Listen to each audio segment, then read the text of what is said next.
नमस्कार, आप देख रहे हैं भारत की बात। मैं हूं आपके साथ साजिद हुसैन। आप सभी को गणतंत्र दिवस की हार्दिक बधाई और शुभकामनाएं।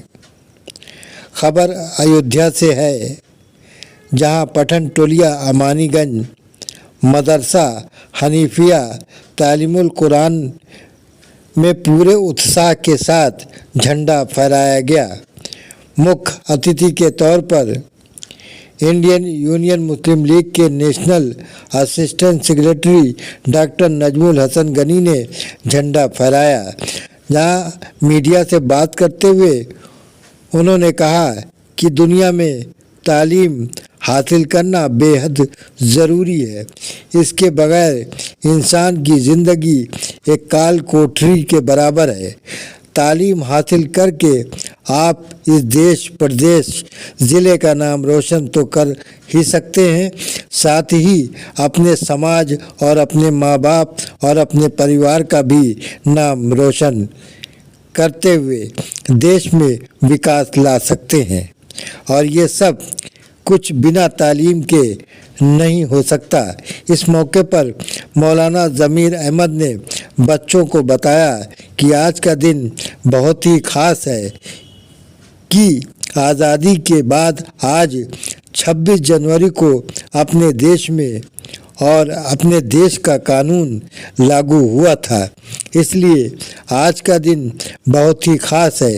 इस मौके पर क्षेत्र के पूर्व पार्षद राम अजोर यादव, सपा के ब्रजेश सिंह चौहान सहित तमाम स्टाफ और बच्चे मौजूद रहे। बच्चों के बीच मिठाइयां बांटकर खुशी का इजहार किया गया।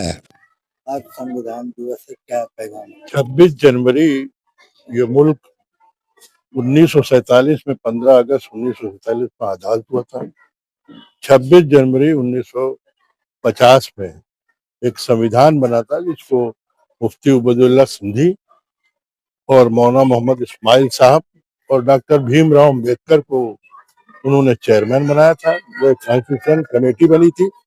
उस कॉन्स्टिट्यूशन कमेटी में इन्हीं महान लोगों ने, जो जंग आज़ादी के सिपाही थे, जिसमें मौलाना मुफ्ती उबैदुल्लाह साहब थे, मुफ्ती उबैदुल्लाह सिंधी साहब थे, मुफ्ती हिफ्जुर रहमान साहब थे, मुफ्ती खलीकुज़्ज़मा साहब थे, मुफ्ती हज़रत मोहानी साहब थे, मौलाना हज़रत मोहानी साहब। ये सब की बुजुर्गों की मिल करके एक कमेटी बनी थी। उस कमेटी के इन लोगों ने भीमराव अम्बेडकर को, जो उस जमाने में नौखाली से जीत के आए थे, उनको उन्होंने संविधान का अध्यक्ष बनाया था। और इस मुल्क को कैसे चलाया जाएगा वो एक संविधान था, जिसमें संविधान में सबको बराबरी का हक दिया गया था। उसी बुनियाद पे हम सब लोग यहाँ आज आज़ाद हवा में सांस ले रहे हैं। उन बुजुर्गों का बड़ा एहसान है, जंग आज़ादी के सिपाहियों का बहुत बड़ा एहसान है, जो उन्होंने हम लोगों को ये आज़ादी के गीत दिए। आज इसीलिए हम लोग इस मुल्क में और 26 जनवरी को उस हैसियत से मनाते हैं, क्योंकि हमारे ये कॉन्स्टिट्यूशन राइट का हक का दिन था। संविधान दिवस पे आपसे ये पैगाम लेना चाह रहे हैं, शिक्षा कितनी जरूरी है? नहीं सर, मेन चीज शिक्षा हमारे क्या इस्लाम में भी ऐसा है। पहली आयत उतरी है, इक़रा बिस्मि रब्बिका, कि पढ़ो पढ़ो पढ़ो। इसीलिए जो पढ़ता है वही भीमराव अम्बेडकर बनता है, जो पढ़ता है वही महात्मा गांधी बनता है, जो पढ़ता है वही जवाहरलाल नेहरू बनता है। जो पढ़ेगा ही नहीं वो कुछ नहीं बनेगा। नेता के मोहल्ला पठान टोलिया वासियों को, इस जनपद के, प्रदेश के और देशवासियों को गणतंत्र दिवस की हार्दिक शुभकामना देते हैं, बधाई देते हैं। और हम आज गणतंत्र दिवस के अवसर पर यह संकल्प लेते हैं कि हमारे देश की जो गंगा जमनी तहजीब है, इसको बचाए रखने के लिए, इस देश के संविधान को बचाने के लिए हमको संकल्प लेना चाहिए और हिंदू और मुसलमान को साथ साथ चलना चाहिए। इस देश के युवाओं को ये प्रेरणा देनी चाहिए कि ये धरती, ये आसमां और ये हिंदुस्तान हम सबका है। इसकी हिफाजत के लिए, इसकी रक्षा के लिए हम सबको आगे आना चाहिए और इसके लिए तत्पर रहना चाहिए। युवाओं के लिए क्या पैगाम?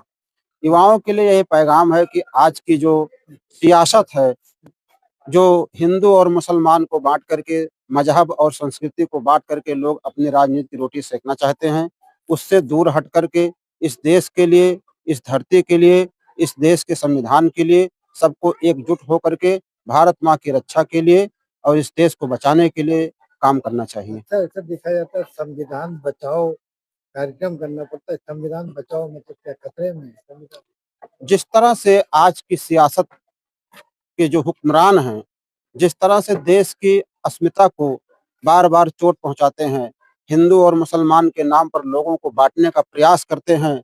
अभी महाकुंभ में जिस तरह से सनातन संस्कृति के ध्वजवाहक शंकराचार्य जी के भक्तों का चोटी पकड़ के खींचा गया और मौनी अमावस्या के दिन उनको गंगा स्नान करने से रोका गया।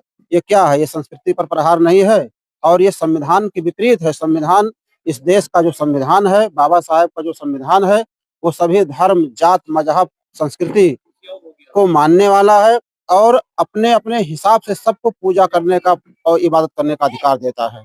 उस चीज़ पर कुठाराघात कर रही है भारतीय जनता पार्टी। हमें इसका डट के मुकाबला करना चाहिए और इसी को संविधान खतरे में है, इसीलिए कहा जाता है क्योंकि हमको अपने मौलिक अधिकारों को नहीं करने दिया जा रहा है। जो मेरा संवैधानिक अधिकार है, हमें उससे वंचित किया जा रहा है, इसलिए हमारा संविधान खतरे में है। क्या नाम है, क्या पद है? हमारा नाम राम अजोर यादव, पूर्व पार्षद अमानीगंज।